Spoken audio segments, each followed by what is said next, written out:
Morning. Good morning. उठ जाओ भाई। अगर बेड से नहीं निकले तो फिर आप उठे हुए नहीं हो। बेड से निकलना ही एक्चुअल में उठना होता है। So please.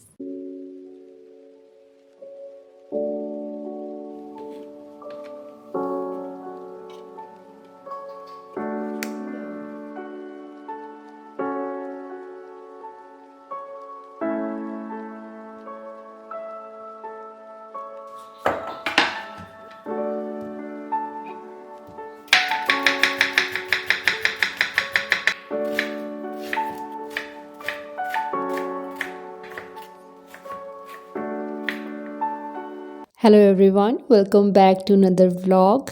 तो काफ़ी टाइम से मुझे रिक्वेस्ट थी कि मुझे अपने वर्कआउट क्लोथ्स के बारे में आपको बताना चाहिए। आप लोग जानना चाहते हैं, आपको मेरी ड्रेसेस बहुत अच्छी लगती हैं, मेरे सूट्स और कुर्तीज़ के बारे में आप जानना चाहते हैं, कुछ आइडिया लेना चाहते हैं, और ये सब कमेंट्स मुझे बहुत लंबे टाइम से आ रहे थे। तो चलिए आज मैं ये सब आपके साथ शेयर करूँगी, लेकिन उससे पहले चलिए ब्रेकफास्ट बना लेते हैं। एग और ब्रेड बहुत ही कॉमन ब्रेकफास्ट है। तो स्क्रैम्बल्ड एग तो हम सब बनाते रहते हैं, लेकिन ब्रेड के साथ कई बार बॉयल एग को बना के देखिएगा। बस जैसे स्क्रैम्बल्ड एग बनाते हैं जीरा, प्याज, टमाटर, हरी मिर्च, नमक और हल्दी के साथ, वैसे ही सेम बनाना है। बस एग्स को बॉयल करके क्रश कर लेना है, उसके बाद उसमें डाल देना है।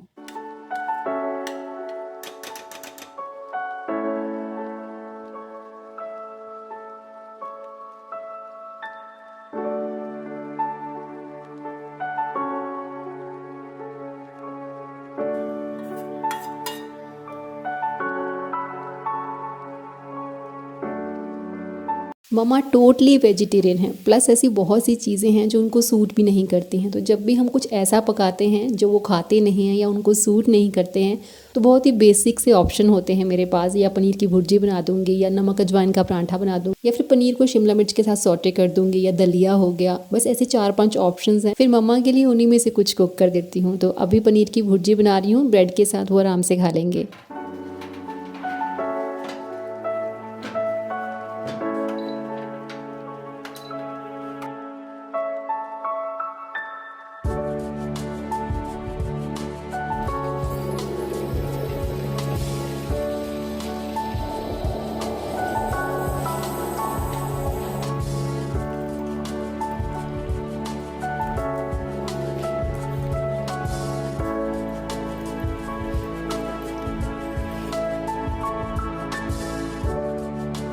कुछ ब्रेड को मैंने टोस्ट कर दिया है और कुछ को मैंने ऐसे ही रखा है। जिसको जैसे खाना होगा वैसे खा सकते हैं। पापा टोस्ट की हुई ब्रेड बिल्कुल नहीं खाते। तो मैंने अपने ब्रेकफास्ट में थोड़ा सा एग लिया है, साथ में एक ब्रेड स्लाइस और पीनट बटर।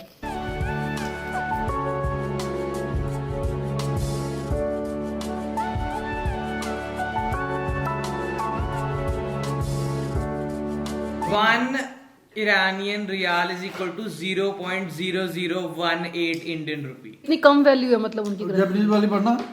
जापानीज येन होता है इनका। 1 Japanese yen equal to 0.65 Indian रुपी।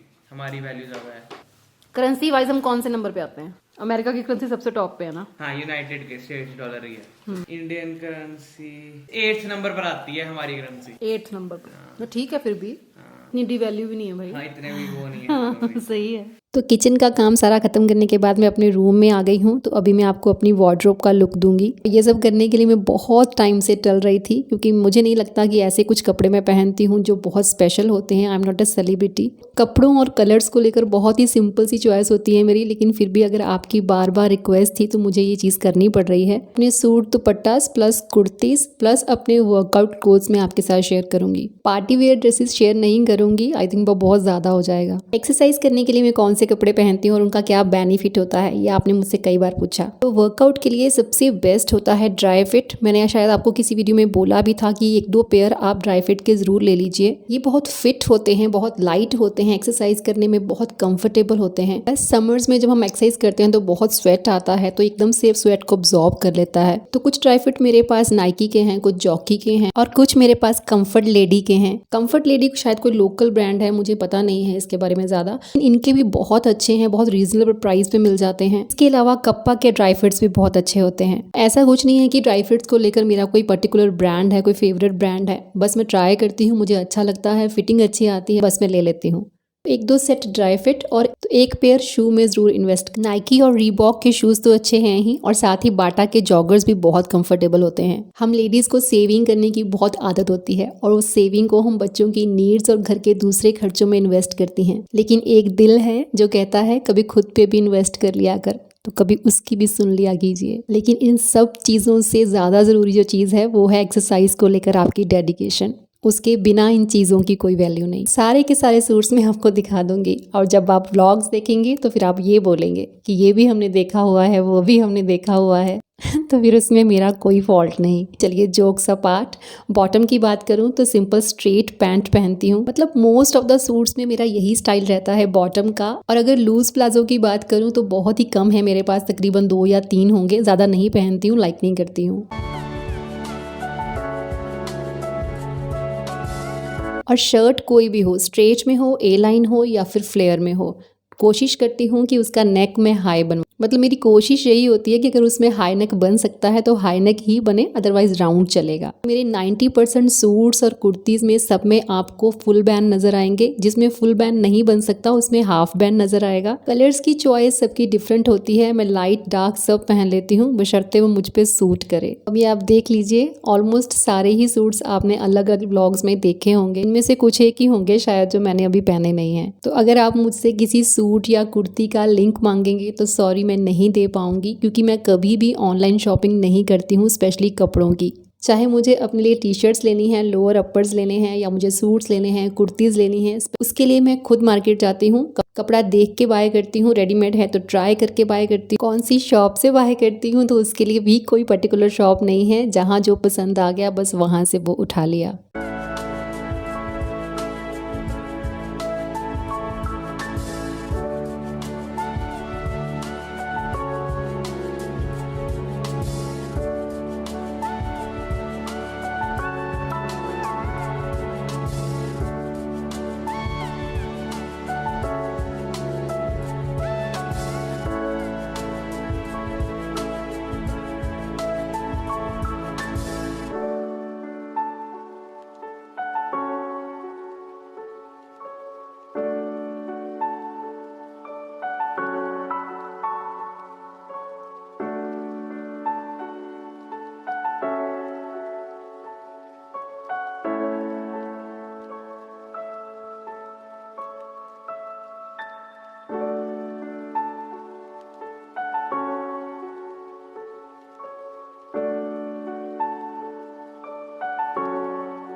माली का आने का मन नहीं करता मुझे लगता है। ना ना, मैं कहीं चला गया था कल। हाँ, कहाँ चले गए थे तुम कल? मैं पनीरी जा रहा हूँ, गेंदे को लगा दूंगा। खाद मंगाओ जी। ये देखो, नींबू में खाद चाहिए थी, उसको टाइम पे खाद नहीं मिली। नींबू इस बार लगे ही नहीं है माली। पकी खाद। हाँ हाँ, पक्की हुई खाद मंगाऊंगी। ये बाढ़ काटना ठीक है, पतला कर दो, बहुत आगे को बढ़ गई है ये। एक छोड़ के ना 2 रेडी खाद की मंगाती हूँ, क्योंकि नींबू को तो अच्छी खासी खाद चाहिए होती है। पपीते तो लग रहे थे, कच्चे पपीते के परांठे बनते हैं, कच्चे पपीते का मीठा बहुत अच्छा बनता है। ये आपके साथ रेसिपी शेयर करूंगी। कुलदीप जी अपने एक तो काम से बाहर जा रहे थे, तो मैं भी फटाफट से तैयार हो गई। मैंने कहा मैं भी फ़ायदा उठा लेती हूँ। सोचा वापसी में नर्सरी होती हुई आऊँगी। अब प्लांट्स काफ़ी मार्केट में आने लगे हैं, जैसे जैसे वेदर चेंज होता जा रहा है। धुली उड़द की दाल भिगो के जा रही हूँ, 15 मिनट में बन जाती है। आके बस फटाफट से बना लूँगी।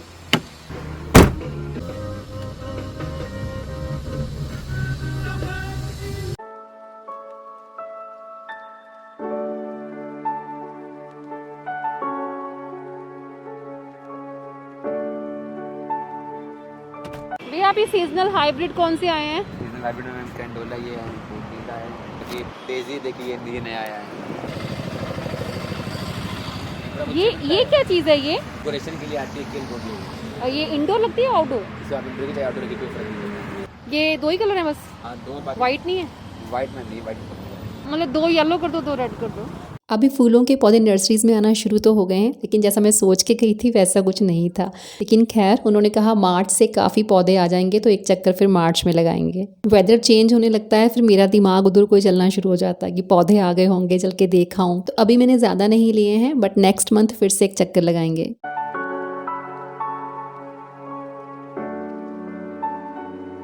चलते चलते एक नर्सरी के बाहर मुझे लेट्यूस नज़र आया और दोनों कलर मुझे मिल गए। मैंने फटाफट से ले लिए। सैलेड्स के लिए हर जगह पे ये अवेलेबल नहीं होता है, लेकिन घर में लगा हो तो बात ही कुछ और होती है। ये वो बच्चा है जो 1 महीना पहले बोल रहा था कि मम्मा पापा की बात माननी चाहिए। ये देखो कपड़े कहाँ हैं? क्या कपड़े? कपड़े कहाँ हैं तुम्हारे?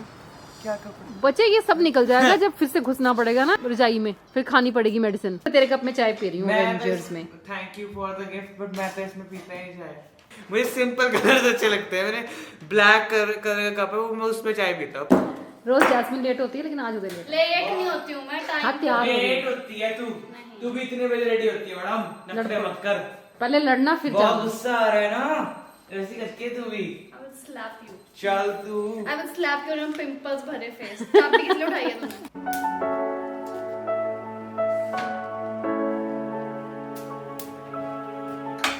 बच्चे तो चले गए हैं जिम और मैंने दाल चढ़ा दी है। प्रेशर कुकर में नहीं बनाती हूँ क्योंकि बहुत गल जाए ये दाल तो भी अच्छी नहीं लगती और कच्ची रह जाए तो भी अच्छी नहीं लगती, तो ऐसे खुले में ही बनाती हूँ इसे। सुबह पालक धो के रखी थी, बस इसे ब्लांच करके अब ग्राइंड करके फ्रिज में रख दूंगी।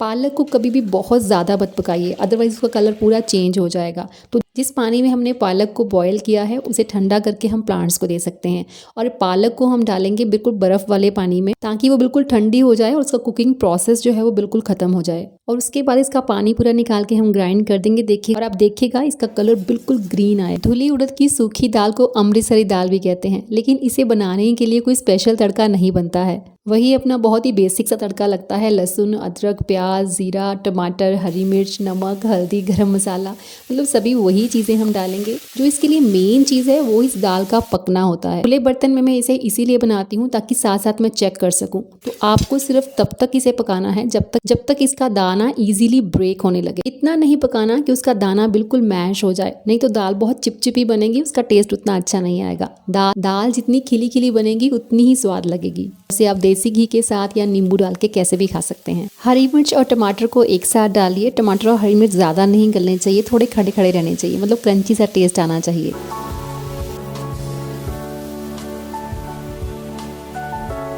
कहते हैं उड़द की दाल में बहुत बाएं होती है, तो मम्मा तो बिल्कुल नहीं खाते हैं ये दाल। वैसे दिन में भी नहीं खाते हैं, रात को तो क्या ही खाएंगे, तो उनके लिए मैंने थोड़ा सा दलिया बना दिया है। तो अभी आप देख सकते हैं कि दाल कितनी खिली खिली बनी है। मैंने आपको क्लोजअप दिया है ताकि आप दाना दाना चेक कर सकें। लीजिए, पालक प्यूरे भी रेडी है and I love this colour of पालक। तो बस ये जाएगी अब फ्रिज में। अब पालक पनीर बने, पालक आलू बने, दाल पालक बने या अंडा पालक बने। ये तो खैर थोड़ी है, 2-3 दिन में ही खत्म हो जाएगी, लेकिन आप बल्क में भी ब्लांच करके रख सकते हैं। लेकिन फ्रिज में रखने से पहले 1 सर्विंग स्पून ऑयल का डाल के इसे अच्छे से बॉयल करके ठंडा करके फिर फ्रिज में रखें।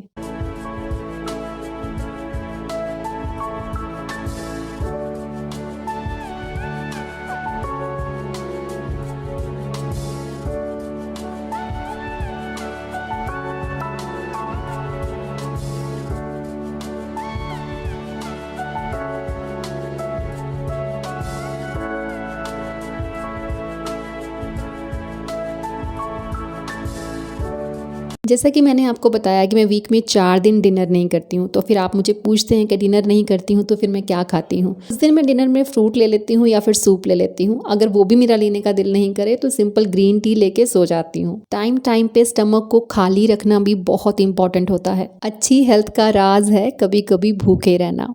मिलूंगी नेक्स्ट वीडियो में। Till then bye bye, take care and stay healthy.